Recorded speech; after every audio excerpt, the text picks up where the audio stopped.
This is the Relentless Podcast. My name is Christine. I'm a small business owner and student of success. I have become obsessed with talking with other entrepreneurs about their strategies, struggles, tactics, and routines. One of the key qualities that all of these individuals have in common, their ability to be relentless. Welcome back to the Relentless Podcast. I'm Christine Van Duzen, and I am joined here by friend, local businessman, and real estate broker, David Young. Welcome to the show, David. Thanks for having me. I'm honored. How you doing on this hot summer day? Good. Busy. Busy, always. Cool. Yeah. Well, tell us a little bit about yourself and how you got in the position to start your own real estate company. Well, I've been an entrepreneur for 22 years. I currently own Empire Property Management, which is a property management company, and an investment company, and the RE/MAX franchise. So Okay. between those three businesses, it keeps me busy. I grew up in Seneca Falls. I'm engaged to Jennifer, and that's going great. So life is good. Busy, but good. Busy but good. Well, that's great. Well, so the one that I know the most about is your real estate company. And I think when you and I talked in the past, you did not go to college for that, if I remember correctly, right?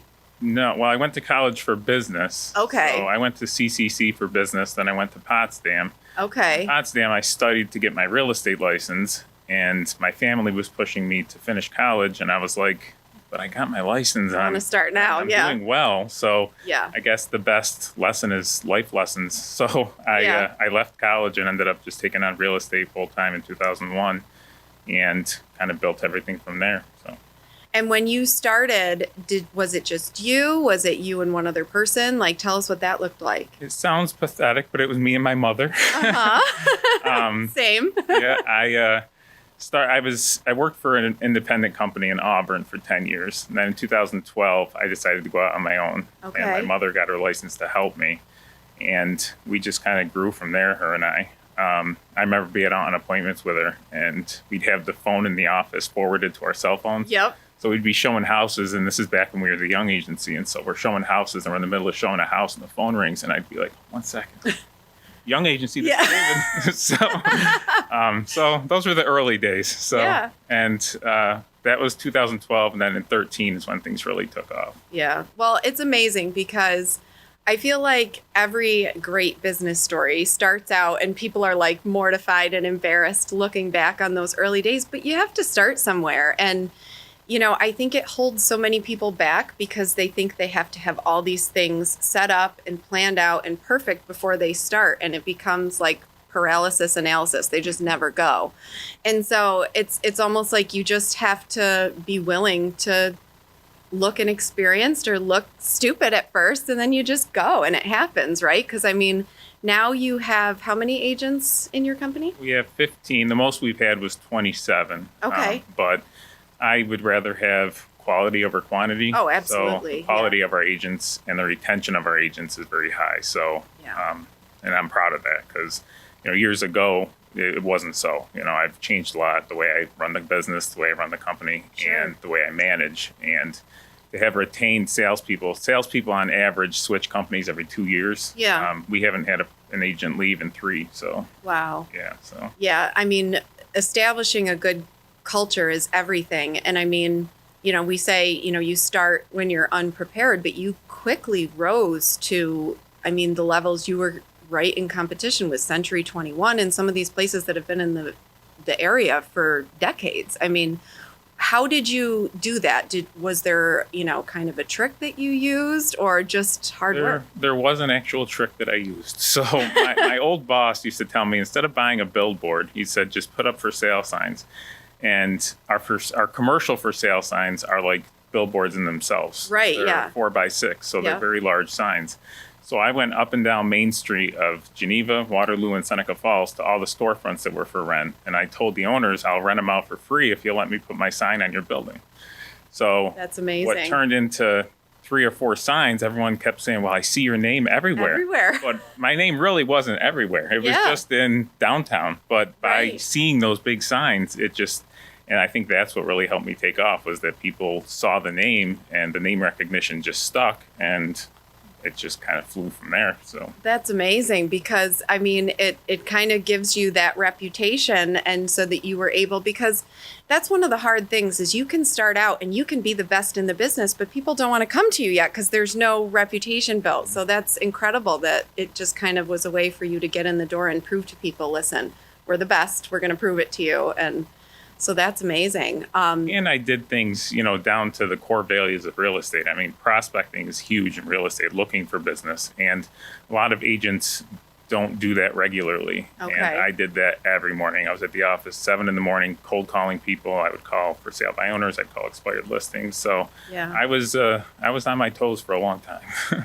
Yeah, that would be the part that is would be difficult for me. I listen to Ryan Serhant sometimes. I'm not sure if you're familiar with him. He's a No. broker in New York City, and he just started a big brokerage. And he said, follow up, follow back, all of that, and following down leads is the only way to do it. And I feel like that would be challenging for me. But so what is it like when you bring on a new agent? Is there a training process so that they are, aligned with your company's values, or what does that look like? Yeah, it's much easier now than it was back in the day. Because back, even 5-6 years ago, I trained everyone myself. So Yeah.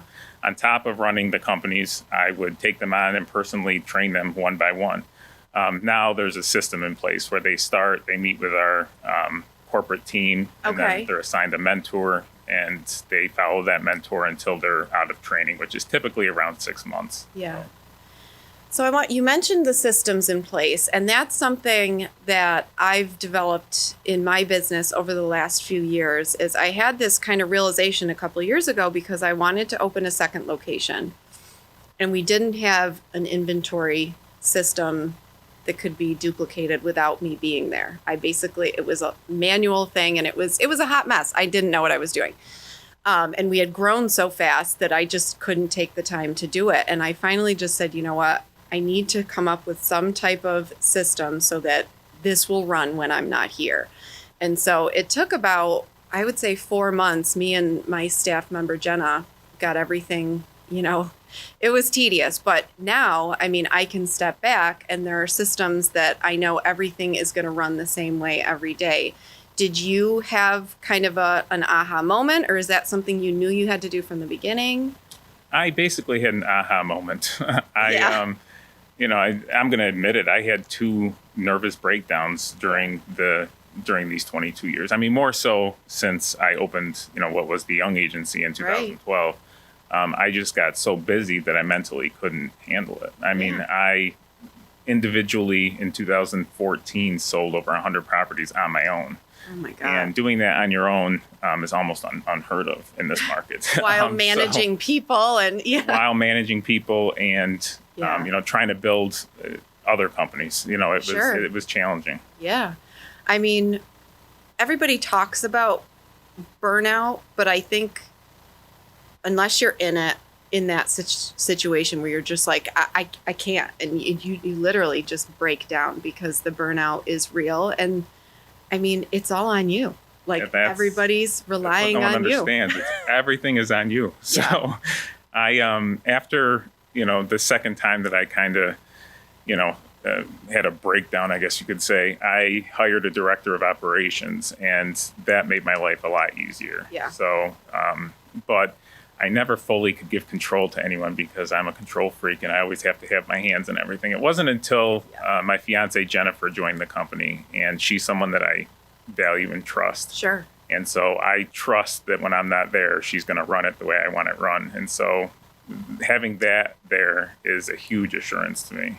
Yeah. And I feel like that type of business relationship isn't something you can necessarily rush into.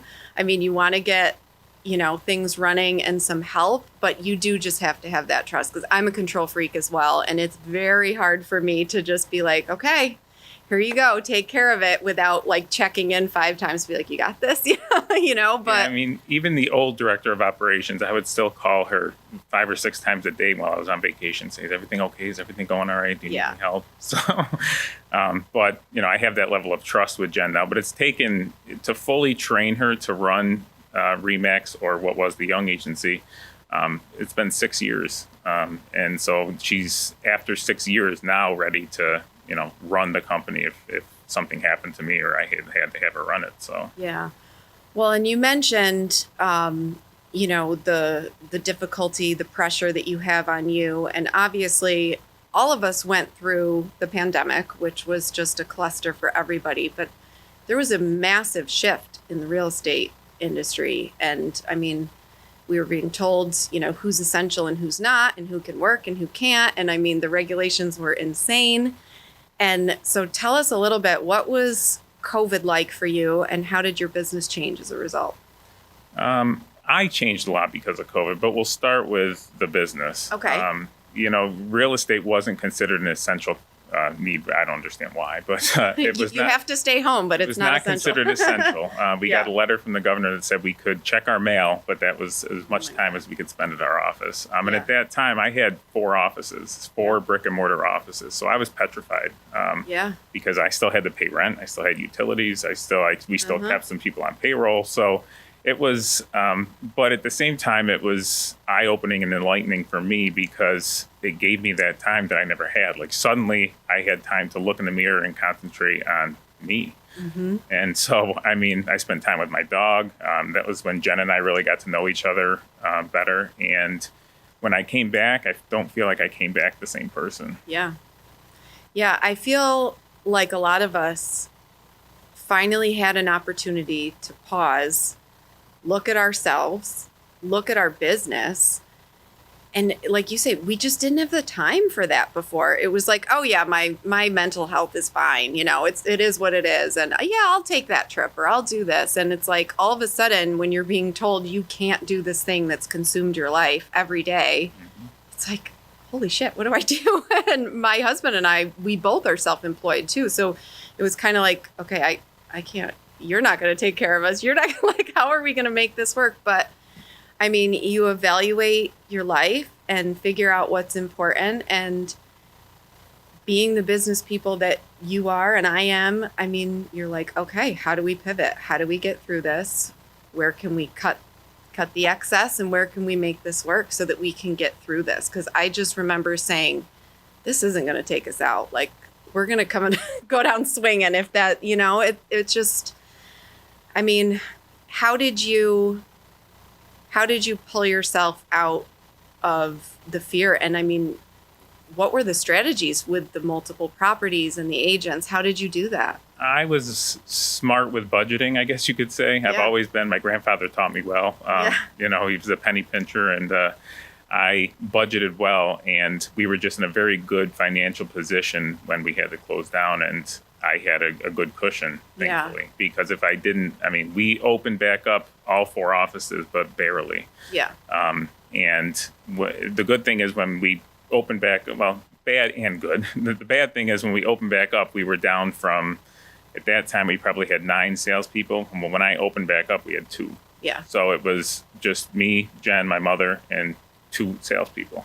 Wow. And so, but real estate, right now the market's not great. But at that time, we expected a real lull in business, but it blew up. 127 properties I moved in 2020. Wow. And you have to remember that's from when we opened back up in June until the end of the year. So, I mean, it was it ended up being a killer year, thankfully, because if we didn't have that killer year, I probably would have had to close 2 or 3 offices. Yeah. Well, I mean, that was one great thing for your business about the pandemic is, like I said, we were all told we have to stay home. And so people are looking around like, I got to spend all my time here. Maybe I need a better home. And so I think a lot of people realized with their kids, if they're going to be doing stuff at homes, they need more space. They want outdoor space. I mean, everybody got a little bit claustrophobic. So that kind of worked in your favor. Yeah, my big thing was I always thought, maybe I thought I was complacent or something. I was young and I'll admit it, I had a lot of money at the time, and I think I put everything into perspective because I said, it doesn't matter how much money I have. Look, I'm surrounded by the people I love. I'm not going to work every day because I can't, but I'm spending time with my dog, my fiance, my parents, my father, my cousins, people I haven't, that I let go when I was running the business all through my 20s. So, yeah. Well, and I feel like we all kind of wrestle with that a little bit because a lot of people don't want to say, like, I want to make a lot of money. I want to be successful. I want this type of life. And it's almost like taboo to speak that way. But in some ways, I mean, that's okay. That's a good thing. I think it's important too for successful people like yourself to put your story out there and say things like that because it motivates the next person. I mean, growing up, I have a wealthy family member, but other than that, I wasn't around many people who had money. And so it was like my idea of what was possible for my life was somewhat limited by my surroundings. And so, when I started making money myself, it was like I was terrified and I didn't know what to do with it. And I'm thinking, I'm going to lose this. I had this like fear of just losing money. And I became so money focused that I almost took my eye off the ball a little bit and was like, okay, this can't be money first, but like I want money to be part of the goal, but not the whole goal, right? And so I kind of got a little bit clearer on my mission and wanting to not only build a career for myself, but build careers for other people too, people underneath me. So was that something that was part of your aha moment in your shift too? Yeah, it was. Before that, it was, I mean, I was still a great mentor and I was still a good businessman, but it was all about what I wanted. Right. So it was all about David's way or no way. People would come to me with ideas and I'd say, I'm not interested in your ideas. Yeah. But when I opened back up, I realized that, I only had 2 salespeople come back and some of the other salespeople went to different companies. And I realized that, maybe I wasn't the best manager. And so I totally changed the way that I manage. I feel like I put everyone else first for once instead of myself. So like you said, I tried to build careers up instead of, just the regular training that I give someone. I would give them my all. I'd start going out on appointments with them instead of just saying, this is what you do on your appointment. I'd start going with them and personally mentoring them in the field rather than just sitting at a desk saying, this is how you sell real estate. Coming back from COVID and opening back up, I feel like that was my aha moment. And and the retention since then has been tremendous. Yeah. Well, that's amazing. And I mean, so you started as the young agency. You're now under Remax Revolution. So what was that process? What led you to that? What was that like to kind of, I mean, there had to be some bittersweet moments with not seeing the young agency on the door. It was when I saw our empty storefront on Fall Street, I got emotional because I said, and a quick story, when I was a kid, I used to sit at that stoplight and I used to look at that building. And this is the God's honest truth. I used to look at that building and I used to say, someday I want a real estate office right there. And that's no lie. And so leaving that building was hard for me. But the building was just falling apart other than our store frontage. And so it just made sense, given that we had already had an established name and stuff to sell it.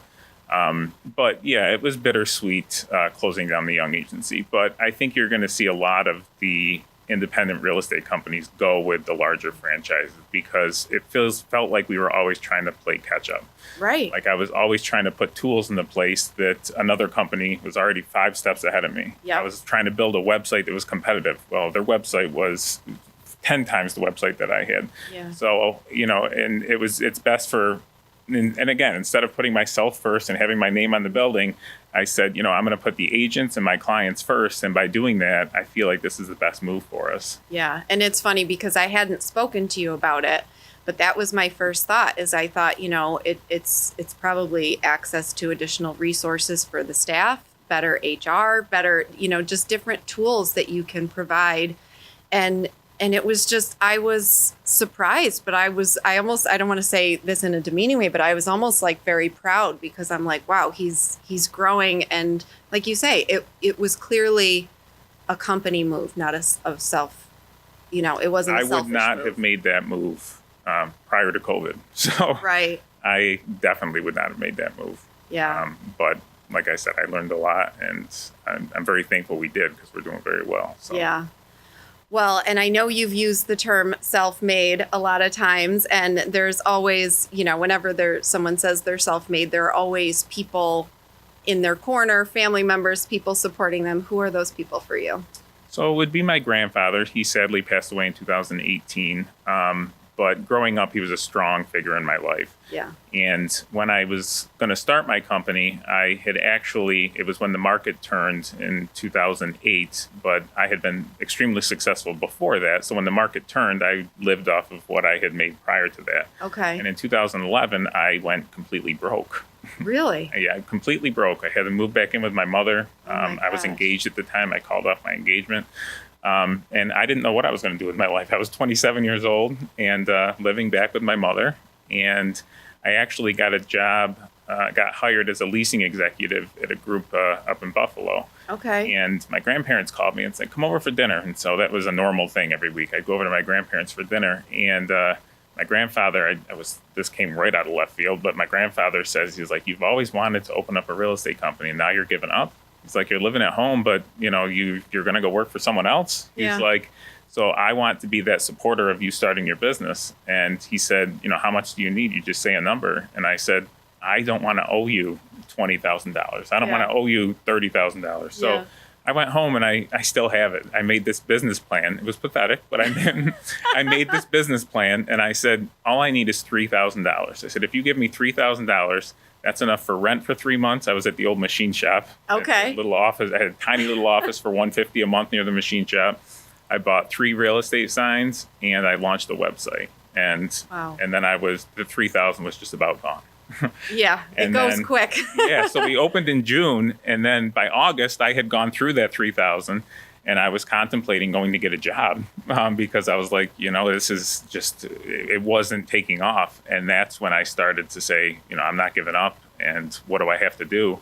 Yeah. And that's what brought me back to listening to my old boss say, put the signs up. So Yeah, that's amazing. Well, obviously, when I started this podcast, I was trying to come up with a name, and Relentless just kept coming to my mind because I thought of moments like that where it's like you're down, you're like, oh shit, should I just get a job and be a grown up and like go do that? And then you're like, no, I'm gonna figure this out. And it's just those moments where it's like Andy Frisella, he's a CEO of First Form, and he talks about it as like a zero options mentality, where you basically have to just take those options off the table and just say, listen, I have to make this work. I will make this work. And it's like, do you ever look back at that and think, oh, thank God I didn't go work for that company. Oh, Like, absolutely. thank God I did this, because it could have gone either way at that moment.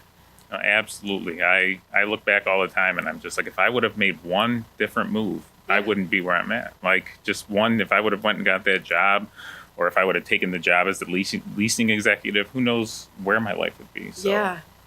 Yeah, that's just crazy. So one other thing I wanted to talk to you about is you mentioned that you were engaged all those years ago, and you were part of shedding for the wedding or something of Yes. that nature.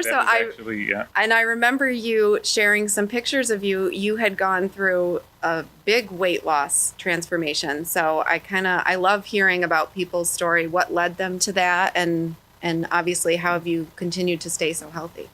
So, yeah, when I was 21 years old, I weighed 400 pounds. Oh my gosh. Yeah, and I had no self-confidence. I mean, I walked around like I had a lot of self-confidence, but, on the inside, I had no self-confidence. Yeah. And I remember we talk about those aha moments. I was playing with a 3-year-old, and she looks at me and she said, "You're fat." And I was like, brutal. yes. And I was like, what? She's like, "You're fat." And that hit me. Like, Yeah. I was like, a 3-year-old just told me I was fat. Yeah. And so I said, I have to do something about this. So I went home, and it was actually that next day, I got my bike out and started riding it. And I was so heavy, I couldn't keep the tires on my bike inflated. Oh my gosh. So no matter how much I pumped them up, I couldn't keep, but I rode my bike with flat tires for a mile. And that mile turned into 13 miles. Wow. And then it just, and then I started running on the treadmill, and then it all just, it took me about 2 years. But losing it was hard, but keeping it off is the harder part. Yeah. As they say. Yep. But it's just that persistence to constantly make sure that you're eating healthy and remaining active. No matter how busy you are, you have to make sure that that's part of your life, because that's what helps you stay healthy mentally and physically. So yeah, it's a priority. Well, and I mean, obviously you went through this massive physical transition, but I feel like the mental transformation is bigger. And so, like for me, when I kind of got back to someone that I recognized, because I was a person that I didn't recognize anymore, all of a sudden I became more confident in my abilities, not just in my appearance, but I was more confident with business decisions. I was more confident to meet new people, and I wasn't, kind of like looking at the floor. And it just changed my belief in what I was capable of accomplishing. So, I mean, did you go through any shifts in your... Absolutely. I used to get so anxious before meeting new clients. Yeah. No matter, even if I had met them a couple times, I'd still get anxious about meeting them, because I'd be like, I would always wear a suit. And that was like how I hid myself when I was younger. I'd be like, well, I'm a businessman, I'll wear a suit. So I would hide myself under my suit, and I would constantly be like, well, what if they don't want to do business with me because I'm overweight, or I'm not attractive enough, or, or they judge me based on, those elements. And so, after losing the weight, the same thing as you, my business got stronger because I was a stronger human being. So. Yeah. And a stronger leader. And it seems like you've had so many kind of humbling moments that you've just come back from even stronger. And I mean, you said you've gone through some breakdowns. How do you deal with those moments? Like, what traits do you have that pull you out from those dark places to keep you going? I would say that I have a lot of resilience and strength. I'm not one to give up. Failure is my biggest fear in life. Yeah. And having failed once, I never want to get back to that place. Yeah. So I think it's that I'm relentless, Christine. Yeah, I love it. But it's my fear of failure, is kind of what drives me. I'm a worrywart as it is. I'm an anxious person. I know you've talked about your battles with anxiety. I go through the same exact thing. And I just have learned that when I become frazzled, or my day is, to the point where I feel like I'm going to have a breakdown, I just sit at my desk and I take just 5 minutes and I shut the door and I listen to music, or I listen to your podcast. And that's and I never used to do that. I would just keep chugging along, and I would just keep pushing myself. But now I think I know when I need those moments, and those are important. It's what keeps me in line. Yeah, I know. And I think that's what's so valuable about podcasts in general, and being able to connect with people who are in somewhat similar boats or on a similar path. Because I mean, I don't know about you, but I had moments too where I would be so anxious or nervous about something with business, and I'd be like, I'm fucking this up. This is me. Like I'm doing something wrong. And it's like, no, this is part of the process. That once you talk to people, you're like, oh, you deal with this too? Like, you have imposter syndrome too? Oh my God, and it's just such a relief, because it's like, okay, I'm making mistakes along the way. It's a kind of a crucial part. So you can learn from it. But it's just nice to know that you're not alone, and that, you're doing the best that you can. And like you say, you kind of can take a moment, just breathe, and then move on with your day, and not just keep pushing yourself to the point of total burnout. Yeah. And another thing that's helped me a lot is, and I'm not, years ago I'd be embarrassed to say it, but I go and I see a therapist now. Mm-hmm. And that helps me tremendously. Going to talk with him once a week. And it's, even if we're not doing therapy and we're just talking, like I'll get done. I'll be like, we just talked for an hour. Yeah. But that helps me so much, because it takes my mind off of everything else, and it's just me at that moment. Yeah. And I 5 or 6 years ago would have said, absolutely not. I'm not going to see a therapist. But now it's one of the best moves I think I've made. So. Yeah. Well, that's amazing. I mean, self-care it's this whole movement and there's a lot of fluff around it, but self-care really is an important thing. And that's, like we say, with exercise, nutrition, mental health, it's all part of the puzzle that will help you to be a good foundation for your business. And one thing that I wanted to ask you, because you, like myself, have, been heavier and then lost weight. We don't have the college degree, but we're, trying to make it in business. Do you have like a little bit of a chip on your shoulder, like you've got something to prove? Absolutely. Okay. It's not just me. No, absolutely. Yeah, I definitely have a chip on my shoulder and feel like I have a lot to prove. And it's a lot to prove even to myself. 100%. Because, growing up, I was the chubby kid in school and, I was teased a lot. I was bullied. And, when I got out of school, I was like, just wait, I'm going to conquer the world. Yeah. And I'm not saying I'm conquering the world, but I'm happy with where I'm at in life. So. Well, and you're conquering your world and you're proving to yourself. And I like that you mentioned that, because I think that's a big part of it is, if you stop and look back, am I really trying to prove them wrong, or am I just trying to prove to myself, like, you didn't make a terrible move with your life. This is good. It's like to try to not have regrets or something. And when I opened and I don't want to throw anyone under the bus or anything, but when I opened, the other real estate companies weren't very welcoming to me. Yeah. I was, and there's a lot of great real estate agents out there, but I was treated extremely rude. I was questioned what I thought I was doing in the marketplace. Yeah.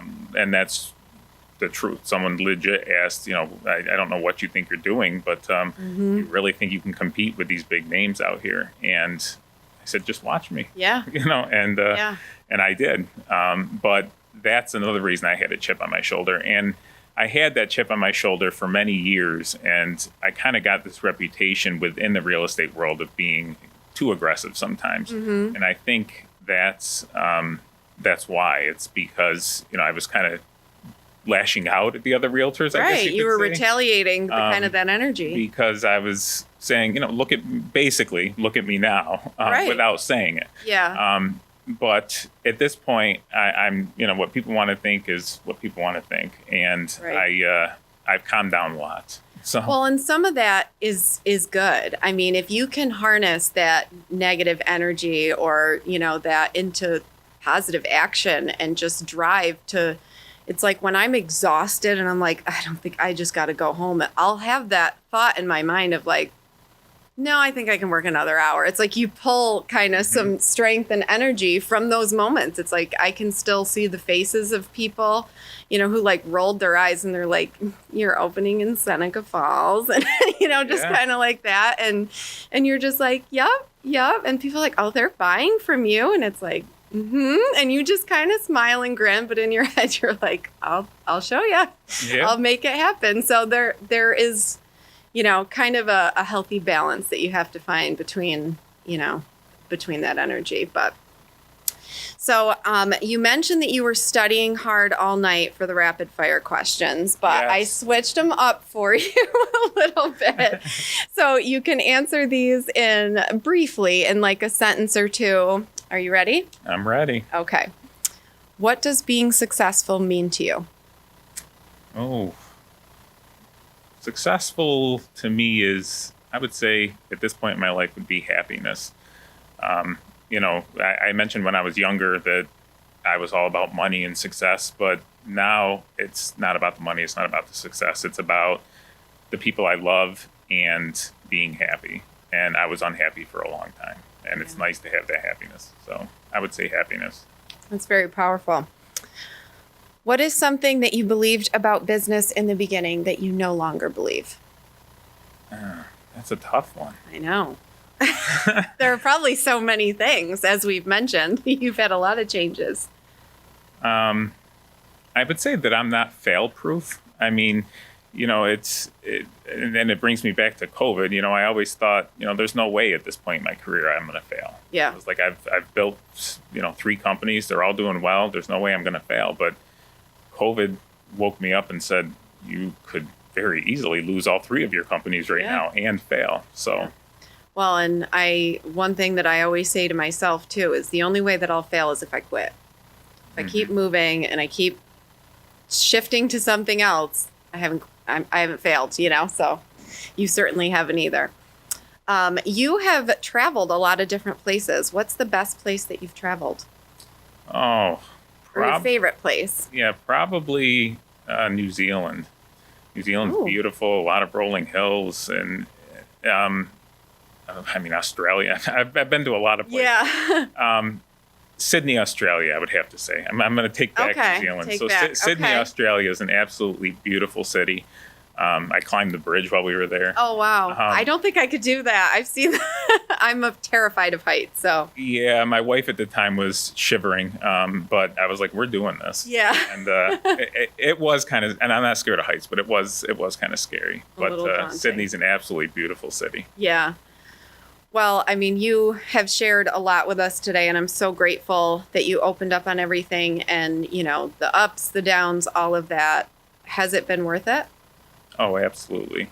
I mean, if you asked me that 5 or 6 years ago, I might have said, you know, the amount of stress that's on my shoulders, no. Yeah. But, you know, now looking at what makes it worth it is looking at the lives that I'm changing. You know, I used to just sell a house and say, you know, here's a gift and have a good day. But now I sit back and look at the lives that I'm changing, the careers that I've put in place for people that wouldn't have them otherwise. So, yeah, it's been worth it. Yeah, you've had a tremendous impact on your staff, the community, and I mean, just other people that are entrepreneurs like myself who have watched you and cheered you on and really appreciate you sharing everything with us today. So if anyone wants to follow along, because I mean, you're still a young man, there's a lot left to go, and I can't wait to see what you do next. So where can we follow you? REMAXFLX.com, and on Facebook. We're very active on Facebook. So you're on TikTok too, I saw. I'm not on TikTok. We have a social media manager. You have a TikTok? We have a social media manager now. Did you see my dance on TikTok? I did. They're like, we got to take David Young and show them the fun side, because there's a very fun side. And they're like, we got to show them the fun side. And I said, boy, did you guys do a good job. I loved it. Yeah, so we are on TikTok. I couldn't tell you how to get there, but we're on TikTok. We have a social media manager, Marcy, who does an incredible job. Yeah, she does. Well, that's exciting. So thank you so much, David. We'll have to have you back a year from now and see everything, all that you've changed in the next year. And thanks for being here. Absolutely. I have to give a shout out before I leave, because I promised her that I would. Okay. I get married next week, actually. Oh, my gosh. Yes. So I told my wife, or my fiance, Jen, that I would give her a shout out. So shout out to you, Jen. I can't wait to marry you next week. Oh, well wishes to you guys. Congratulations. I'm so excited for both of you. And if you liked this episode, please share, like, and subscribe to all our socials. We'll see you next time. Thanks for watching and listening. Be sure to follow us on all the socials: YouTube, TikTok, Instagram, and Facebook.